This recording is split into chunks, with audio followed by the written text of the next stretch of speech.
भगवंत मान जी, ये सही है कि आपके जो फादर थे वो बहुत पढ़े लिखे थे, वो एमए, बीएड, हाँ जी, हेडमास्टर भी थे जी। लेकिन बेटे का पढ़ने में कोई इंटरेस्ट नहीं था। टीचर के बेटे को पढ़ना ही पड़ता है असल में, क्योंकि उसी स्कूल में हेडमास्टर थे वो। शरारतें करने को मन करता था, लेकिन हर टीचर की निगाह हेडमास्टर के बेटे पर होती है, तो अपनी शरारतों को अंदर दबाता रहा मैं। साइंस मास्टर थे पिताजी मेरे, तो स्कूल से बंक मारना तो सवाल ही पैदा नहीं हो सकता, हेडमास्टर तो बापू है। तो फिर ये भी नहीं हो सकता कि घर से स्कूल कह के निकलो जाओ कहीं और, क्योंकि हेडमास्टर तो पिताजी हैं, वो कहेंगे कहाँ है बेटा, कहाँ है। तो पढ़ने में मेरा इंटरेस्ट था, और मेरे पिताजी क्योंकि मैथ टीचर थे, आज भी मैं मैथ में बहुत हाई हूँ। हाँ, वो अलग बात है कि मैं सवाल उठाता रहता था कि हमें वो क्यों पढ़ाया जाता है जो हमारी ज़िंदगी में काम ही नहीं आता। इतने नौजवान बैठे हैं, इतने नौजवान लड़के लड़कियां बैठे हैं। आप मुझे बता दो, आपने कभी a² + b² + 2ab का फार्मूला यूज करके केले खरीदे? भाई ये साइंस वालों को पढ़ाओ, tan थीटा cos थीटा, हमें क्यों? ये तो वो बात हो गई। पोस्टमैन की पोस्टें निकली, डाकी रखने थे, तो इंटरव्यू हुई। इंटरव्यू में पूछा गया एक उम्मीदवार से कि धरती से चांद तक की दूरी कितनी है। वो बोला अगर इस रूट पर चिट्ठियां बांटनी है तो मेरी तरफ से मैं हाथ। आप कोने में बैठ के टीचरों की नकल उतारते थे, मिमिक्री करते थे? देखो जी, जितने भी आर्टिस्ट हैं सब घर वालों से बागी होके बने हैं। किसी पेरेंट्स से पूछ लो क्या बनोगे बेटा, पेरेंट्स पहले कहते हैं डॉक्टर बनेगा। अबे सभी डॉक्टर बन गए, मरीज कौन बनेगा? पायलट बनेगा, सभी पायलट बन गए, यात्री कौन बनेंगे? बच्चे से भी पूछ लो क्या बनना है। मैं चोरी चोरी से जाने लगा स्टेज पर, +1 इंटर कॉलेज कंपटीशन में जाने लगा। तो पता चल गया पिताजी को, तो वही जो भारतीय लड़कों के साथ उस उम्र में होता है, पिटाई। हैं जी?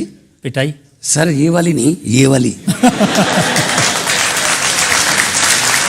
बंद कर दिया जी, बंद कर दिया। तो ठीक है जी, पिताजी का हुक्म है जी, बंद कर दिया स्टेजों पर जाना। थोड़ा थोड़ा चोरी चोरी जाने लगे, मतलब पता ना चले। तो एक ऐसा किस्सा है जो मैं आज भी याद करके मतलब मेरी आंखों में पानी आ जाता है। मैंने एक बहुत अच्छी ट्रॉफी जीती, मैं फर्स्ट आया, कविता उच्चारण में मैं फर्स्ट आया। ट्रॉफी बड़ी अच्छी मिली कॉलेज से। तो बस में आ रहे थे, अब मेरे दिल में ये था अगर ये ट्रॉफी लेके घर पे चले गए तो पिताजी को पता चल जाएगा कि तू फिर वही काम कर रहा है, तो ट्रॉफी लेके घर पे नहीं जाना। अब ट्रॉफी जीती है, छोड़ने को भी मन नहीं कर रहा। तो एक साथ का पैसेंजर था कोई, उसने कहा यार बड़ी अच्छी ट्रॉफी है। मैंने कहा जी मलेरकोटला कॉलेज से जीती है। तो अच्छा, मैंने कहा यार तू रख। तो मैंने उसको दे दी। पता नहीं कितनी ऐसी ट्रॉफियाँ हैं जो मैंने ऐसी दे दी।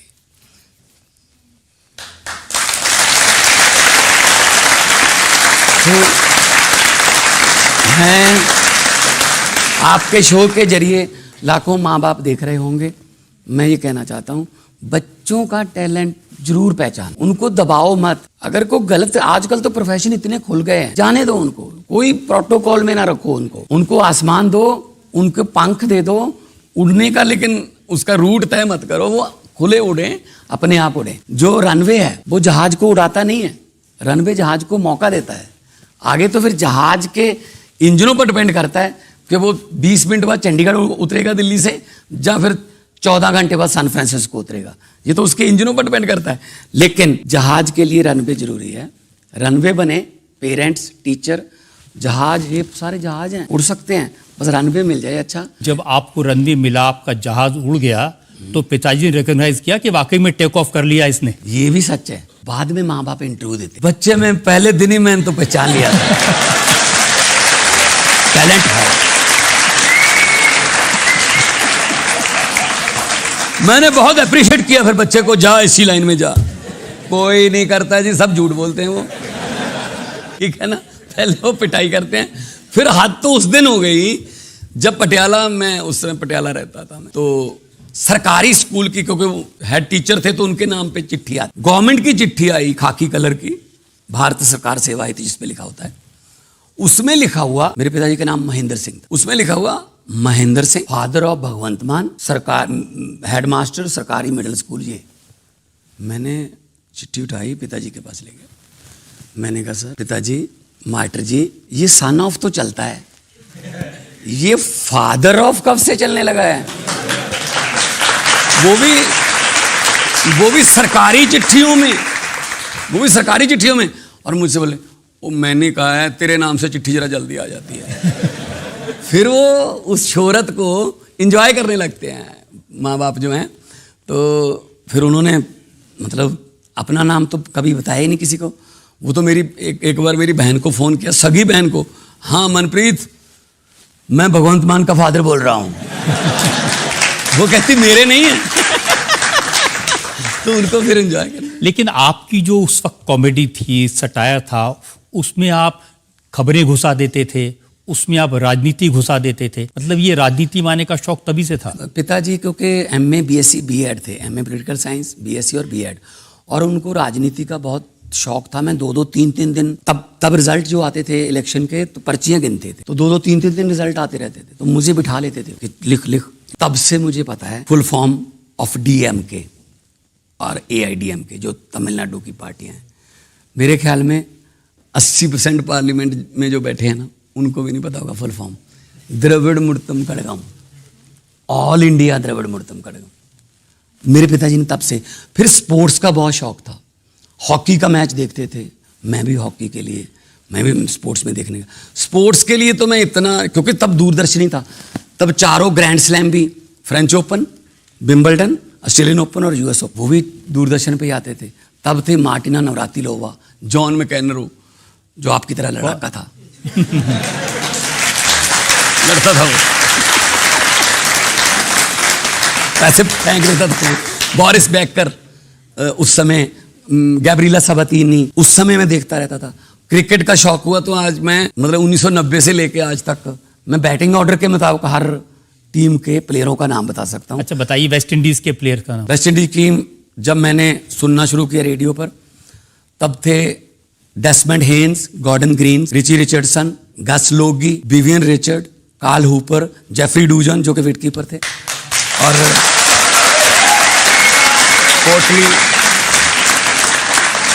पोर्टली Ambrose, Malcolm Marshall, Patrick Patterson. तो ये बिल्कुल सही बताया आपने, बिल्कुल सही।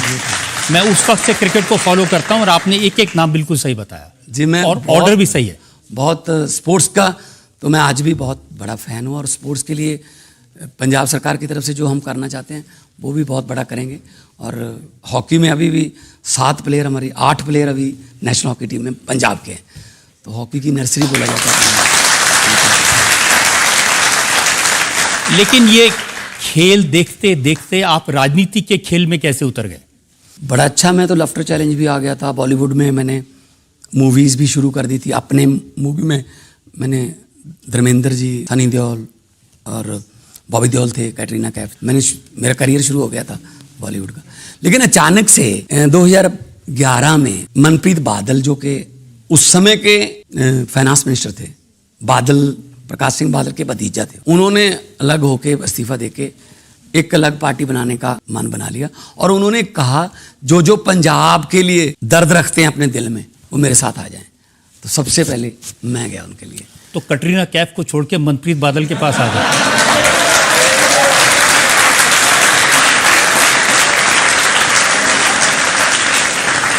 कैटरीना कैफ को छोड़ के पंजाब के साथ गया मैं। और भगत सिंह का एक शेर है, इश्क करना सबका पैदाइशी हक है, इश्क करना सबका पैदाइशी हक है, क्यों ना इस बार वतन की सरजमी को महबूब बना लिया जाए। तो जब आप राजनीति में आए तो आपके जो फादर थे उन्होंने सपोर्ट किया या इसमें भी आपकी मनमानी चली? फिर वही बात हो गई, जब मैं राजनीति में गया कहते नहीं तू इसी लाइन में रहे। अब तो मतलब फिर वो कह रहे थे ये काम अच्छा है जिस काम से पहले रोकते थे। तो मैंने कहा जी जिंदगी एक ही है, हंसी भी उस वक्त अच्छी लगती है जब चूल्हे में आग जल रही हो। अब मेरे सामने मेरी आंखों के सामने पंजाब का किसान खुदकुशी कर रहा है, मेरी आंखों के सामने ड्रग्स में हमारा यूथ जा रहा है, मेरी आंखों के सामने इतनी प्रॉब्लम्स हैं, और मैं सीडीज़ और शोज़ करके दुनिया से चला जाऊंगा, क्या फ़र्क हो गया फिर? कुछ ना कुछ तो अलग करना चाहिए। तो मैंने कहा अगर राजनीति ही ये करती है तो फिर राजनीति में जाके देखते हैं। मेरा चेहरा किसने फेमस किया? पंजाबियों ने। मेरी आवाज़ को किसने फेमस किया? पंजाबियों ने। तो मैं अपनी आवाज़ और चेहरा पंजाबियों के लिए इस्तेमाल करूँगा। मैंने पार्लियामेंट में भी ये बोल दिया था कि मैं तो शीशे के सामने खड़ा होकर अपने आप को साहब कहता हूँ। मान साहब, क्या बात है। अपने आप की इज्जत सबसे पहले खुद ही करो, अगर बाहर से इज्जत चाहते हो तो। रजत जी, ये यूथ बैठा है, मैं इनको भी बताना चाहता हूँ, अंडे की किस्मत में टूटना लिखा है, अंडे ने टूटना ही टूटना है। लेकिन वो अंडा अगर बाहर की फोर्स से टूटता है तो उसके अंदर की जिंदगी खत्म, अगर वो अंडा अंदर की फोर्स से टूटता है तो जिंदगी शुरू।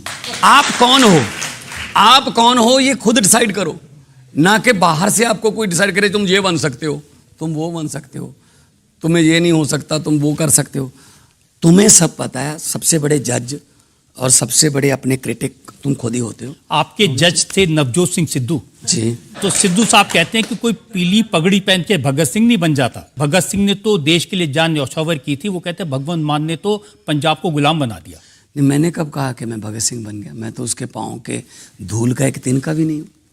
23 साल की उम्र में उन्होंने शहीदी दी देश के लिए। तो लेकिन हमारे पुरखों को फॉलो तो कर सकते हैं हम कि उनके सपनों का भारत कैसा था या कैसा होना चाहिए था। भगत सिंह जी को कभी भी ऐसा नहीं चिंता थी कि देश आज़ाद होगा या नहीं।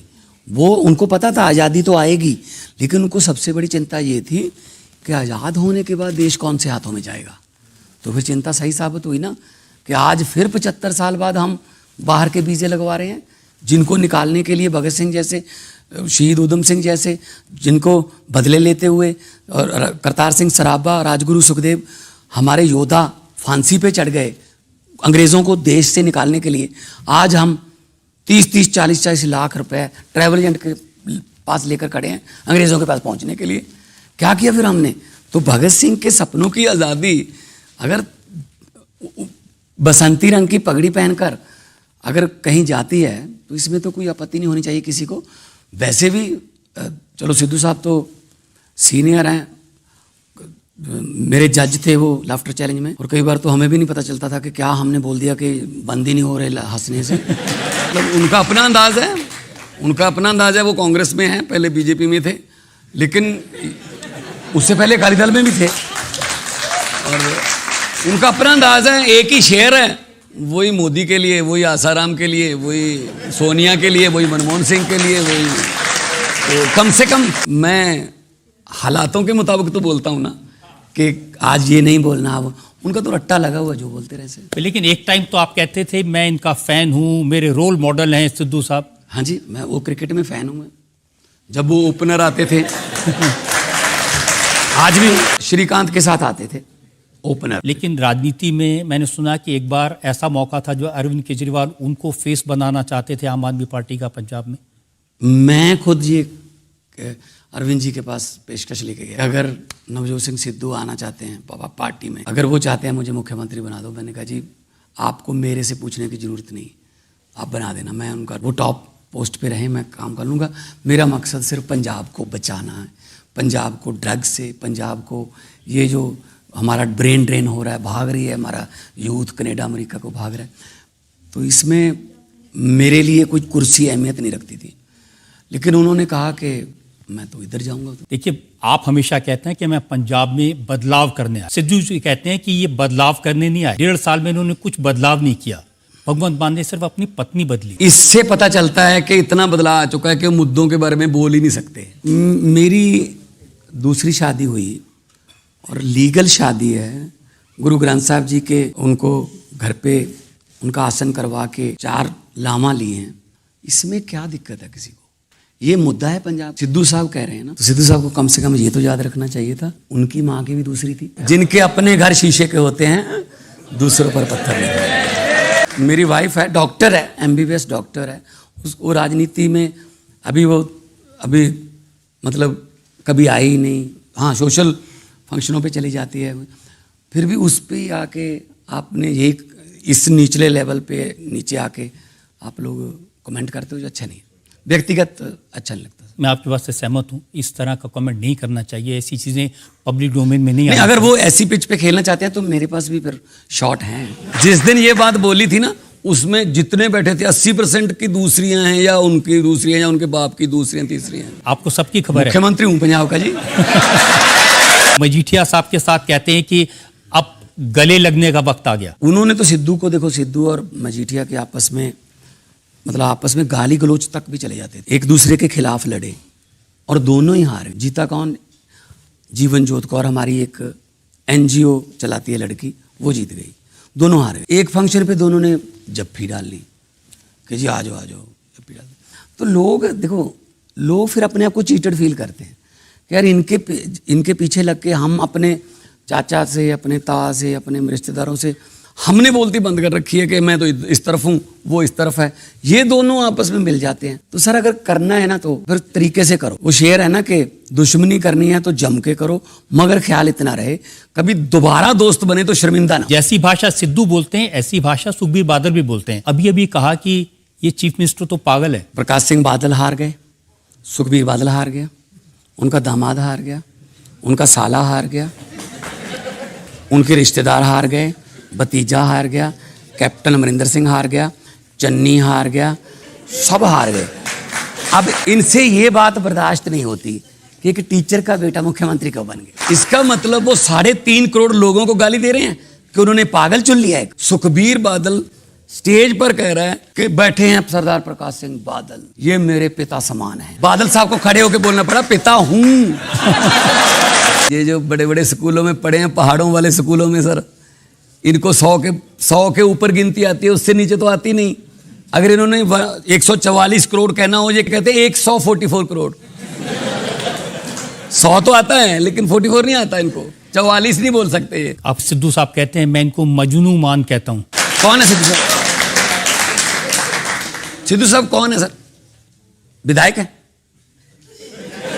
आपने कुछ रहने नहीं दिया। नहीं, सिद्धू साहब कौन है सर? कांग्रेस के कोई ओहदेदार हैं? नहीं है। क्या है? आपके जज, आपके गुरु? नहीं, आपके रोल मॉडल बाद में हारे हुए हैं सर। मैं तो सुबह 6 बजे उठ के पहली फाइल मंगवा लेता हूं, और इतना काम जितना 70 साल में नहीं किया, हमने 1.25 साल में कर दिया। पंजाब में बिजली 88% घरों को बिजली मुफ्त आती है सर। वो भी नहीं कि हमने BPL कार्ड या वो कर दिया, हमने कहा 600 यूनिट फ्री है, 2 महीने बाद बिल आता है। 600 यूनिट, आपके घर पे 4 AC लगे हैं, अगर आपका भी 600 यूनिट से नीचे है तो आपको भी बिजली का बिल 0 आएगा। झारखंड में पचवाड़ा कोल माइन है पंजाब सरकार की, 2015 से बंद पड़ी थी, वो चलवाई है। इस वक्त पैडी सीजन आएगा, परसों से शुरू होने वाला है। 52 दिन का कोला पड़ा है सर मेरे पास। पहले कभी भी इतना कोल हमारे पास थर्मल प्लांटों के पास कोल नहीं था। सिर्फ खबरें आती थी 5 घंटे का कोला बचा, 4 घंटे का कोला बचा। किसी भी सिस्टम को बदलने की बात करो तो वो सिस्टम के जो बेनिफिशियरी हैं, जो लाभ पात्री हैं, वो बाउंस बैक करेंगे। ऐसे कैसे हो सकता है, ये बदल नहीं सकते। तो सर वो गालियाँ देंगे, फिर वो आपका अपमान करेंगे, कुछ पुराना निकाल लेंगे, ये कर देंगे, वो कर देंगे, ताकि ये बंदा बस खत्म यही हो जाए, हम ही रहें बेनिफिशियरी। तो सिस्टम, पहली दुनिया की पहली रेलगाड़ी और दुनिया के पहले जहाज का भी विरोध हुआ था कि ऐसे कैसे हवा में उड़ सकते हैं, ऐसे कैसे लोहे के गार्डर पर हम चल सकते हैं। आज उनके पड़ोते खड़ोते जितने भी होंगे, उतने great great great great grandfather जो विरोध करते थे, उनको टिकटें नहीं मिलती होंगी आज। बात चली थी 56 इंच का सीना दिखाने से, बात चली थी भारत को डिजिटल बनाने से, बात चली थी बुलेट ट्रेन लाने से, तो बात कहाँ चली गई? फिर प्रॉब्लम तो यही है कि बात ही नहीं मिल रही है, बात कहाँ चली गई? सिलेंडर महंगा हो गया और बेरोजगारी बहुत बढ़ गई, और जो कुछ भी है बिकता जा रहा है, बिकता जा रहा है। रेल, तेल, भेल। इलेक्शन कमीशन ने जैसे ही जंगल में आम चुनाव ऐलाने, अपने अपने चुनाव प्रचार पर लगे जानवर जाने। शेर जी बकरी के घर गए, बोले बहन जी सत श्री अकाल है, और सुनाओ क्या हाल चाल है? बकरी बोली हाल तो ठीक है, लेकिन मेरा दिल हैरान बड़ा है कि शेर मेरे आगे दोनों हाथ जोड़कर खड़ा है। शेर ने कहा, बहन जी शर्मिंदा ना करो, अब हम जंगल में एकता और अखंडता से रहेंगे। अपने मेमनों को समझा देना, अब शेर अंकल उनको कुछ नहीं कहेंगे। आज के बाद आप अपना परिवार खुशहाल रखना, बस आने वाले चुनाव में मेरे चुनाव चिन्ह का जरा ख्याल रखना। आगे क्या माहौल था? रंग बिरंगी झंडियों से रंगा पड़ा था चंबल, बिल्लियां बांट रही थी चूहों को मुफ्त कंबल। गीदड़ को कहा गया आधा जंगल तेरा होगा, उल्लू को बोले वोट डाल दिन में भी अंधेरा होगा। चूहों से वादा किया गया चील नहीं रहेगी, चीलों को आश्वासन दिया गया चूहों की सप्लाई में ढील नहीं रहेगी। तो पूरा दिन कंपेन करके शेर अपने घर आता है, पूरा जंगल घेरनी की कर दिया मेरी डार्लिंग शेरनी। शेरनी बोली, शेर जी पतिदेव जी मेरा बाहर सैर पर जाने को दिल करता है, एक नरम सा नाजुक सा खरगोश खाने को दिल करता है। शेर बोला, अरे भाग्यवान ये सुन ले मेरी फरियाद, खरगोश जितने मर्जी खा लेना प्लीज इलेक्शन के बाद। पब्लिक को पहले वादे किए जाते हैं, बाद में 5 साल एक खरगोश की तरह समझा जाता है। फिर जितनी देर अगली इलेक्शन नहीं आई तो पब्लिक को नोच लो, ये टैक्स भी उन पे लगा दो, ये भी उन पे। हर टैक्स पब्लिक पर ही क्यों लगता है? मैं इस बात का धारणी हूं कि अगर नेताओं को बिजली फ्री मिलती है, नेताओं को अगर टोल प्लाजे फ्री हैं, तो फिर जनता को क्यों नहीं होनी चाहिए? पब्लिक ने तो नेता बनाए हैं। फिर उन्होंने दिल्ली में शुरू किया, महिलाओं को बस फ्री है, इलाज फ्री है, शिक्षा फ्री है। केजरीवाल फ्री की रेवड़ी बांट रहा है, 300 यूनिट बिजली, थोड़ा सा इलाज, बस का सफर, ये तो रेवड़ी लगने लगा, फ्री दे दिया तो फिर हर घर में 15 लाख आ जाएगा। ये वाला पापड़ किसने बेचा था? पार्लियामेंट में भी यही कहता था कि बताइए मोदी जी अच्छे दिन कब आने वाले। Self confidence. न्यूयॉर्क की फ्लाइट थी एयर फ्रांस की, यहाँ से पेरिस, पेरिस से न्यूयॉर्क। तो पेरिस से न्यूयॉर्क में इधर भी मेरे गोरे बैठे थे, इधर थोड़े काले बैठे थे, बीच वाला मॉडल मैं ही था। मैंने सोचा 9.5 घंटे की फ्लाइट है, मान साहब 9.5 घंटे अगर तुम ना बोले, पथरी होने का भी डर है। क्या बोलोगे इनके साथ 9.5 घंटे? तो कुछ करते हैं। तो मैंने जो मेरे साथ थे उनको कहा कि मैं कोई पंगा लूंगा, मुझे नहीं पता क्या हो जाएगा, आप चुप करके सो जाओ, तुम मेरे साथ हो ही नहीं। बस एयर बेल बजाई, एयर होस्टेस आई, यस मैं हेल्प यू। मैंने अपनी तरफ से एक लैंग्वेज बना के इतना कॉन्फिडेंस से मैंने बोली हूँ। मैंने कहा बिलविस्ता लाला अंगलविस्ते हालविस्ता लाला अलहिस्ता लाला अलहुस्ता लाला अंगलविस्ते लाला बुलबुस्ती। बोली पार्डन? मैंने कहा अलहिस्ता लाला अंगलविस्ते आला बुस्ता अलहिस्ता लाला अंगलविस्ते लाला उरुविस्ते लाला बुलबुस्ती। बोले sorry sir I can't understand your language. फिर मैंने बॉडी लैंग्वेज में गुस्सा दिखाया, इम्बल विस्ता लैंग्वेज, इम्बल विस्ती एयर इंडिया, रूला विस्ती लुफ्थांसी, इम्बल विस्ती एयर फ्रांसी, रूला विस्ती रिंग। अब रजत जी उसको ये पता चल गया कि ये हमारी एयरलाइन को गालियां दे रहा है बंदा। लुफ्थांसा भी बोल दिया ना मैंने बीच में। तो कभी बैठ, प्लेन के कैप्टन को बुला के लिख। कैप्टन आया, ओ यस प्लीज। मैं कहा इम्बल विस्ता, यस प्लीज, आरा विस्ता फ्रीक्वेंट फ्लायरा ईरी विस्ता लारा विस्ती लंगर विस्ता लारा। मुझे बोला प्लीज कम विद मी। मुझे आगे ले गया, मेरे मुंह पे माइक लगा दिया, आगे ले जाके स्पीक। मैंने कहा बिलविस्ता लाला अंगल विस्ती एरी विस्ता लाला इंगल विस्ती लाला बलबोस्ती। तो वो मेरी आवाज में पूरे जहाज में अनाउंसमेंट हो गई। अब वो अंग्रेजी में अनाउंसमेंट कर रहे थे कि जो आदमी इस लैंग्वेज को समझता हो इमीडिएटली हमारे साथ कांटेक्ट करे। सर अगर कोई लैंग्वेज हो तो कांटेक्ट करे। वो तो मेरे से भी दोबारा नहीं बोली जा रही थी उसमें। मैंने भी एक ही वर्ड रखा हुआ था बुलबोस्ती एंड में, ताकि उनको लगे कि एक ही बात पे अड़ा हुआ है बस। मुझे बोला आपका सामान कहाँ है? मैं गिरगिस्ते। Ticket up. मुझे फर्स्ट क्लास में ले गए। पहली बार सेवा शुरू हो गई मेरी। ये जो मांगू बस लेके आते हैं अभी आके। पीछे से एक एयर होस्टेस आई, मेरे को एक पर्ची दी उसने, कहती योर को passenger has send it for you. उस पे पंजाबी में लिखा हुआ यार सानू भी इत्थे बुला ला। मैंने उसी पर्ची के दूसरी तरफ लिख के भेज दिया, सॉरी ये मेरी मेहनत की कमाई हुई सीट है।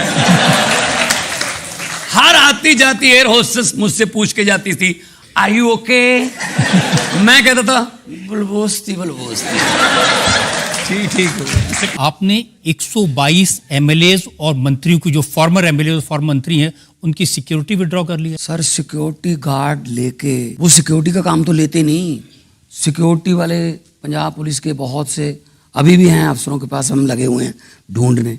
उनकी भैंसों की रखवाली करते हैं, उनकी मुर्गियां पालते हैं, घर के काम करते हैं सारे, बच्चों को स्कूल छोड़ के आना है। सिक्योरिटी ले रखी है, क्यों भाई इतना खतरा किस बात का? कहते हैं हमारी जान को तो खतरा छोड़ दिया, लेकिन मान साहब ने अपने और अपने परिवार के लिए 1000 अफसर और जवान तैनात कर दिए सिक्योरिटी। वो उनको बोलो लिस्ट दे दे मुझे 1000 की। प्रोटोकॉल में जितने होते हैं मैं तो। सिद्धू मूसेवाला की हत्या इसलिए हुई कि उसकी सिक्योरिटी कम कर दी गई थी और फिर अनाउंस भी कर दिया।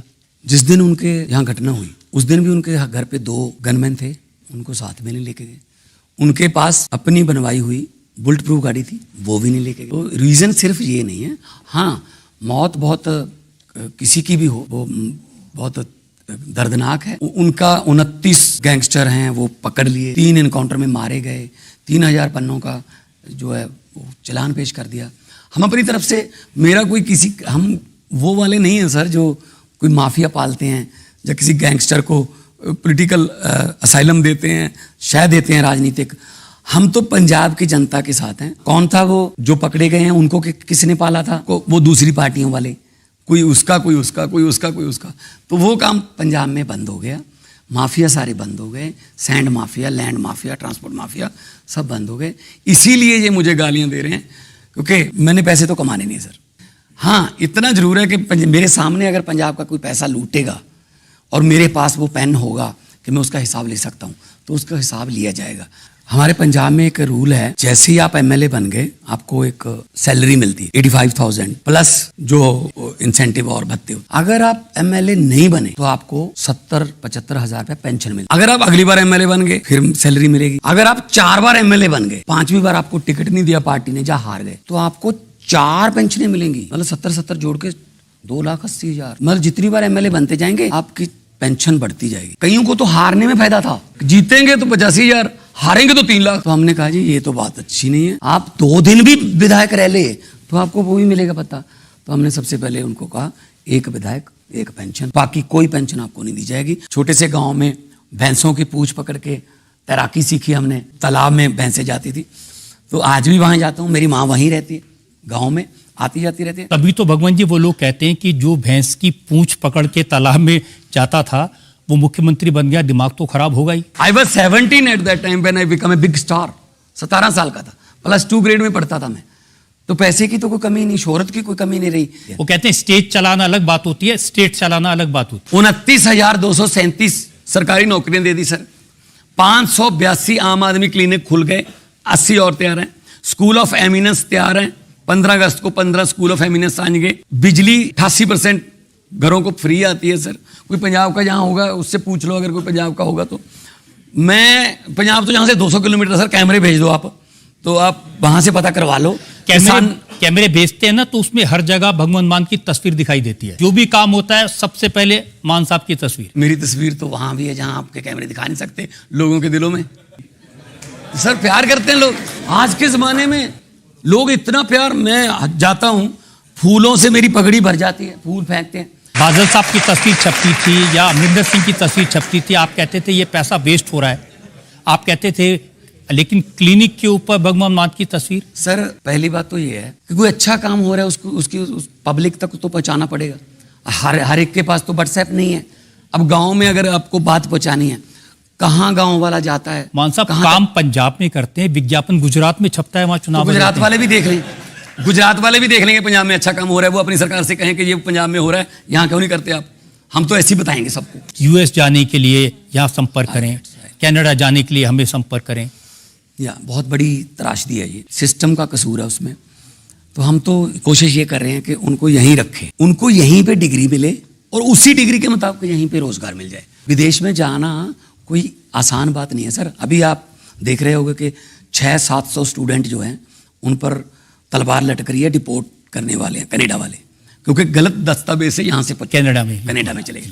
माँ की बालियाँ बेच के, बाप की ज़मीन बेच के, वहाँ सिस्टम, वहाँ डिसिप्लिन है। हमारे यहाँ मैं कोशिश ये कर रहा हूँ यही नौकरियाँ पैदा की जाएँ।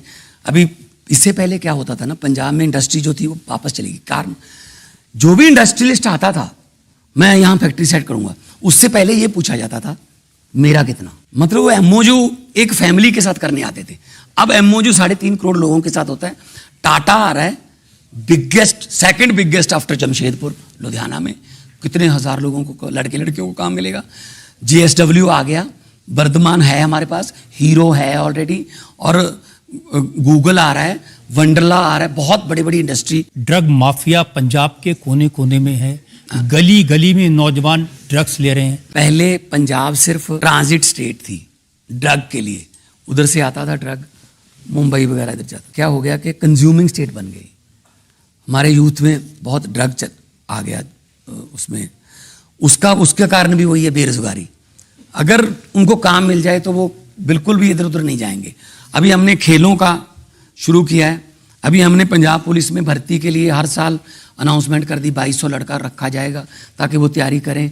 उनका टाइम अपनी बॉडी से प्यार हो, उनका वो टाइम गलत संगत की तरफ जाने वाला वो टाइम हम कहीं और व्यतीत हो जाए तो वो नहीं जाएंगे। की होया जे पतझड़ आई, तू अगली रुत विच यकीन रखी, मैं लब के लिया कि तो कलमा, तू फुल्ला जोगी जमीन रखी। लेकिन राहुल गांधी कहते हैं ये किंग तो कठपुतली निकला, इसे कहते? केजरीवाल चलाता है। कौन कहते हैं? राहुल गांधी। तो पंजाब में राहुल गांधी की पार्टी को कौन चलाता? क्या राहुल गांधी मोगा से हैं, बठिंडा से हैं? हमारी नेशनल पार्टी है, हमारी पार्टी का हेड ऑफिस दिल्ली में है, तो भी यहीं से फैसले होते हैं, यहीं से सब कुछ कार्यकारिणी बैठती है। नहीं, वो कह रहे थे कि मैं भगवंत मान की बहुत इज्जत करता हूं, बहुत रेस्पेक्ट करता हूं, उनको ये कोशिश करनी चाहिए कि रिमोट कंट्रोल से पार्टी ना चले। राहुल गांधी जी अपनी कांग्रेस चलवा लें मेरे ख्याल में। देश की राजधानी में, one of the biggest democracy of the world, India, उस देश की राजधानी में, उस देश की सबसे ज्यादा पुरानी नेशनल पार्टी कांग्रेस 2015 से लेके उनके कितने एमएलए हैं सर? 0। कितने एमपी हैं सर? 0। कितने राज्यसभा में हैं सर? 0। इवन जिस इलाके में राहुल गांधी, सोनिया गांधी और इनको सारी कांग्रेस के बीजेपी वालों के घर हैं, वहां से एमएलए कौन है? अरविंद केजरीवाल, नई दिल्ली विधानसभा। इसका मतलब राहुल गांधी ने तो हमें क्या वोट देना होगा, लेकिन उसके घर के नौकर माली सब वोट देते हैं हमें, तो उनको बोलो अपनी पार्टी चला लें। पंजाब में सबसे ज्यादा ऑफिस में जाने वाला मुख्यमंत्री, लोगों में जाने वाले मुख्यमंत्री की अगर लिस्ट निकाल लो आप, तो आप मेरा नाम वहां पाओगे। अभी 1.25 साल हुआ है।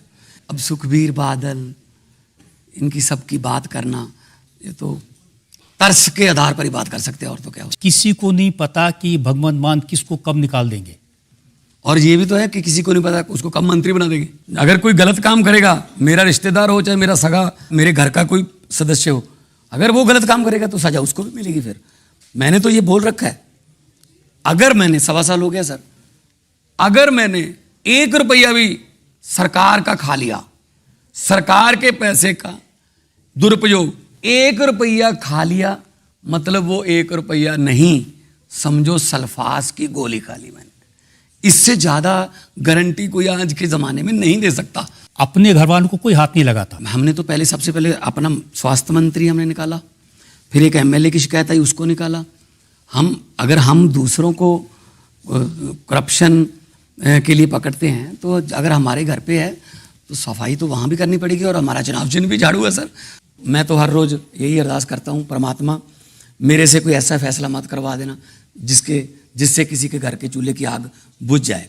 मेरे से ऐसे फैसले जरूर करवाना जिससे घरों में खुशियाँ आएँ और पंजाब फिर नाचता हंसता गाता भंगड़े करता पंजाब दोबारा बने। नी मां धरती है तेरी गोद नू चन होर बथेरे, तू मगदा रही वे सूरजा कमियां दे वेड़े, तू मगदा रही वे सूरजा कमियां दे वेड़े। जिथे तंग ना समझण तंगियां नू, जिथे वाल तरस दे कंगियां नू, जिथे मिलन अंगूठे संगियां नू, नक वगदे अखां चुन्नियां ते दंद करेड़े, तू मगदा रही वे सूरजा कमियां दे वेड़े। जिथे जमदा बंदा सीरीए, टकियां दी मीरी पीरीए, जिथे करजे हेठ पंजीरीए, ਬਾਪੂ ਦੇ ਕਰਜ਼ ਦੇ ਸੂਦ ਪੁੱਤ ਜੰਮਦੇ ਜਿਹੜੇ ਧੀਆਂ ਹੌਂਕੇ ਭਰਦੀਆਂ ਅਸਮਾਨ ਜੁਡੇਰੇ ਤੂੰ ਮੰਗਦਾ ਰਹੀਂ ਵੇ ਸੂਰਜਾ ਕਮੀਆਂ ਦੇ ਵੇੜੇ आपका कॉमेडियन का रूप, आपका पॉलिटिशियन का रूप, और अब ये सिंगर का रूप, आपका कवि का रूप, और सबसे अच्छी बात हमने देखी एक दिल जो पंजाब के लोग के लिए धड़कता है। सदियों अरसे के बाद एक मुख्यमंत्री पंजाब को मिले हैं जो नीयत से साफ हैं, ईमानदार हैं और पंजाब के बारे में सोचते हैं, पंजाब के लिए अच्छा विजन रखते हैं। मुझे लगता है कि मैं सिर्फ एक सलाह और एक रिक्वेस्ट भगवंत जी को देना चाहता हूं कि बहुत अच्छा काम कर रहे हैं आप, बहुत कॉमेडी में भी बहुत दर्द जो है लोगों के सामने रख रहे हैं और लोगों का दर्द सुन भी रहे हैं, ये भी बहुत बड़ी बात है। आप बस पंजाब के नौजवानों को एक सेध दीजिए, उनको और ताकत लगा के इस ड्रग के सिस्टम से बाहर निकालने की कोशिश कीजिए, जिससे पंजाब जो है, क्योंकि पंजाब को आपसे ज़्यादा कोई भी जान नहीं सकता। आप पंजाब की मिट्टी के बंदे हो, आप पंजाब के कल्चर के बंदे हो, पंजाब की बोली के बंदे हो, तो आप पंजाब को सही तरीके से समझ सकते हो। पंजाब को दोबारा पंजाब बनाने की जो कोशिश कर रहे हो, इसको और जोर लगा के इसको रंगला पंजाब बनाइए। हीरे आँख दी जोगिया झूठ बोले,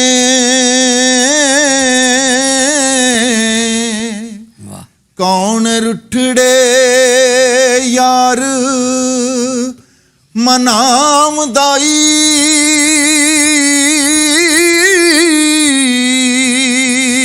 हाँ ऐसा कोई ना मिलिया वे मैं ढूंढ थकी, जेड़ा गया नू मोड़ लियामदा साडे चमदियां जुतियां करे कोई,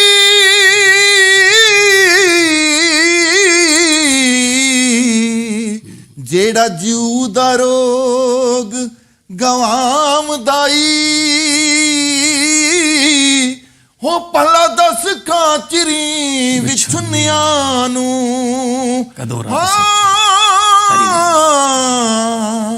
कदों रब सच्चा कर लिया।